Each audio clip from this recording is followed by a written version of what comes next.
हमारे देश में अब मुझे ये समझ में आने लगा है कि किसी भी भारतीय नागरिक को चिकित्सा सुविधा की जरूरत नहीं है, चिकित्सकीय ज्ञान की जरूरत है।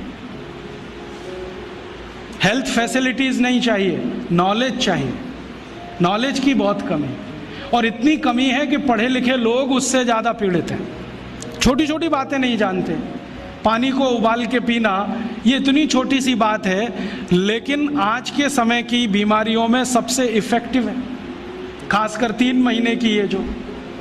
तो आप उनको बता दो भैया पानी उबाल के पियो, उबाल के पानी पीने से क्या होता है वो समझा दो उनको, 10 मिनट में समझ में आ जाए। फिर उनसे कहो कि खाना खाते हो तो कुछ ये खाओ ये मत खाओ, क्योंकि दिनचर्या ऋतुचर्या जो आयुर्वेद की है ना, वो जरूर सीख लो। दिनचर्या और ऋतुचर्या जरूर सीखो, आयुर्वेद की बहुत आवश्यक है। और आपको मैं एक किताब का नाम बोल के जाता हूँ, इसको पढ़ो। भगवत गीता जैसे पढ़ी जाती है, रामचरितमानस जैसे पढ़ी जाती है, उस किताब का नाम है अष्टांग हृदय। इसका एक दूसरा नाम भी है अष्टांग संग्रह, पुराना नाम अष्टांग हृदय। ये किताब का जो स्वस्थ व्रत है ना, वो ऐसे पढ़ो जैसे आप धार्मिक पुस्तक पढ़ते हो, और उसको बार बार पढ़ो तो याद हो जाएगा, कंठस्थ हो जाएगा। उसमें 2000 सूत्र हैं। ये सूत्र लोगों को बताना शुरू कर दो।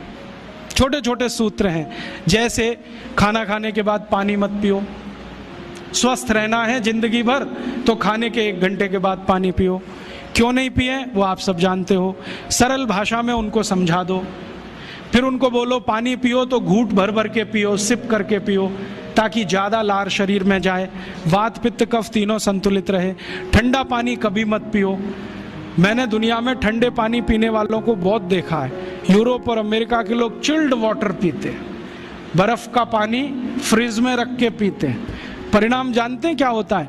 सवेरे जब टॉयलेट रूम में जाते हैं तो 1-1 घंटे बाहर ही नहीं आते। उनको पूछो भाई तुम क्या कर रहे थे 1 घंटे वहाँ? तो कहते हैं न्यूज़पेपर पढ़ रहे थे, मैगजीन पढ़ रहे थे। क्यों पढ़ रहे थे? स्टूल पास नहीं होता। क्यों नहीं होता? कॉन्स्टिपेशन है, जोर लगाना पड़ता है फिर भी नहीं होता। गाना भी गाते हैं मेरे सपनों की रानी कभी आएगी, फिर भी नहीं आती। और अंतिम दुष्परिणाम पता है क्या होता है? उनको पेट साफ तो होता नहीं, तो सांस में से भयंकर बदबू आती है। किसी अमेरिकन यूरोपियन के नज़दीक बैठ जाओ, अगर वो लिस्ट्रीन स्प्रे करके नहीं आया तो 1 मिनट नहीं बैठ सकते। हर समय उनको माउथ फ्रेशनर स्प्रे करना पड़ता है, क्योंकि अंतड़ियाँ साफ नहीं है, कब्जियत है, मल भरा हुआ है, उसमें कचरा जमा है। फिर उनके पसीने में से भी बदबू आती है। क्यों?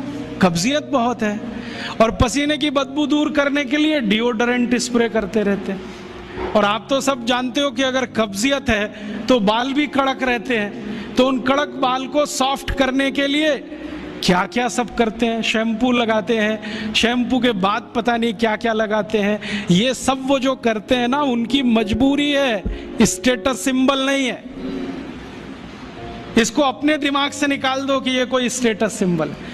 तो सरल भाषा में समझाओ, ठंडा पानी पीने से ये होता है, मत पियो, समझ जाएंगे। फिर उनको बोलो सवेरे उठो तो सबसे पहले पानी पियो। फिर उनसे बोलो खाना खाओ तो बैठ के खाओ, कभी भी खाना खाओ तो पूर्व दिशा में मुंह करके खाओ, सो तो पूर्व दिशा में। ये अष्टांग हृदय में इतने अद्भुत छोटे छोटी बातें हैं तो संस्कृत में है, लेकिन अब तो उसका हिंदी भी आने लगा है।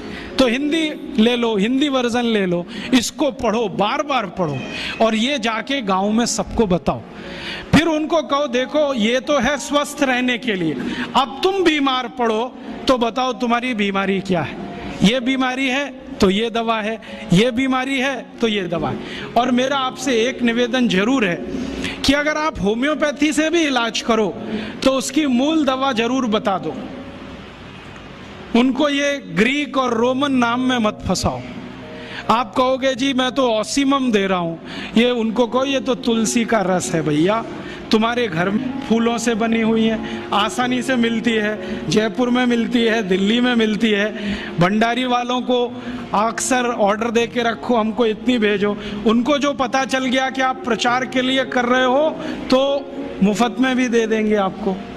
तो इस तरह से आप गांव-गांव जाओ, छोटे छोटे शिविर लगाओ, गांव वालों को इकट्ठा करो।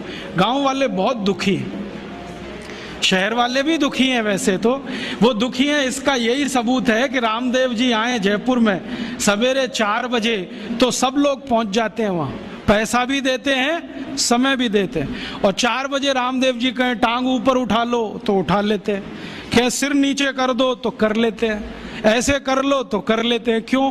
परेशान है, दुखी है, शरीर उनका साथ नहीं दे रहा है। और इतने दुखी हैं कि रामदेव जी तो क्या, कोई टिम्बकटू आ जाए उसी के सामने वो आ जाएंगे। और वो दुनिया भर में घूम के आते हैं अपनी अपनी छोटी छोटी बीमारियां लेके। तो इन जो दुखी लोगों का थोड़ा थोड़ा आप मदद कर दो इलाज के रूप में, ये सब आपके भगत हो जाएंगे। और ये भगत हो जाएंगे तो कहो आप भी प्रचार करो इसका, वो भी करें, आप भी करो, तो ये इतना तेजी से मल्टीप्लाई करेगा कि 2-5 साल में एलोपैथी का बाजा बज जाएगा। और बजा देना है अपने को। हाँ, ये संकल्प लेके चलो कि इनका बाजा हमको बजाना है। मैं बहुत जल्दी एक टीवी चैनल शुरू करने जा रहा हूँ एलोपैथी का बाजा बजाने के लिए। इनकी सब पोल खोलनी है मुझे। हाँ, इनकी इतनी पोल हैं मेरे पास, कम से कम 1,500 से ज़्यादा डॉक्यूमेंट्स हैं जो एलोपैथी के गंदेपन को सिद्ध करने वाले, इनकी निकृष्टता को सिद्ध करने वाले, ये कितने अनसाइंटिफिक हैं वो बताने वाले, कितने डॉगमेटिक हैं वो बताने वाले। मेरे पास ऐसे बहुत इंटरव्यूज हैं बड़े बड़े डॉक्टरों के, वो कहते हैं कि हम कोई डायग्नोसिस नहीं करते, तीर मारते, लग गया तो ठीक, नहीं तो तुक्का। और वो कहते हैं हम तो एक ही सिद्धांत पे काम करते हैं, trial and error, trial and error, देते जाओ गलतियां करते जाओ, देते जाओ गलती, भले मर जाए पेशेंट उसमें। हमारे पास तो कम से कम ये नहीं है ट्रायल एंड एरर वाला। हम तो जानते हैं कि तुलसी है तो उसके ये गुण हैं तो ये रिजल्ट आना ही चाहिए, मेथी है तो उसके ये गुण हैं तो ये रिजल्ट आना ही चाहिए।